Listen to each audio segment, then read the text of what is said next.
سوفليه تشيز كيك بالطريقة اليابانية، خفيف وفلفي. شايفين القوام؟ كأنه غيمة. بسم الله نبدأ.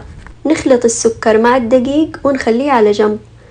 جبن كريمي وزبدة وحليب نحطهم في حمام مائي ونخلط لين يتجانسوا مع بعض. خلاص نرفعهم عن النار ونضيف صفار البيض ونحرك. عصير الليمون والفانيليا نخلطهم مع بعض.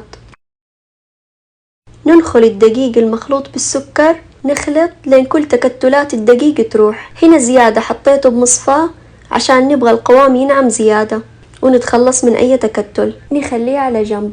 الآن بياض البيض ضروري يكون جدا بارد، أنا بردته مسبقا وحنخفقه لين ينفش ويبيض. نضيف ثلث السكر ونخفق على سرعة متوسطة لمدة 40 ثانية. الآن نضيف ثلث السكر ونخفق 30 ثانية. باقي كمية السكر ونخفق على سرعة منخفضة لمدة دقيقة. القوام عندنا ناعم وكريمي. حنضيف بياض البيض على 3 دفعات ونحرك بشويش، أبدا ما نستعجل، شوية شوية بينخلطوا سوا. ما نبغى هوا بياض البيض يخرج. نكشط الحواف ونتأكد إنه متجانس بالكامل. القوام المطلوب ومحافظ على الهواء.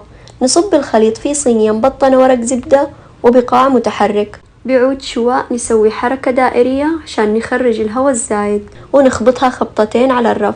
حطيتها بصينية أكبر منها وصينية صبيت فيها موية حارة. ندخلها الفرن في رف وسط، نار من أسفل بدون مروحة لمدة نصف ساعة، حرارة 150.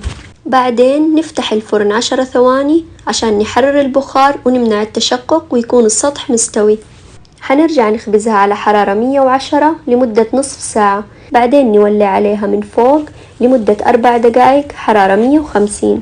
على طول نخرجها من القالب ونفكها من ورقة الزبدة. نرفعها بشويش ونشيل الصينية المتحركة. من جد سحابة.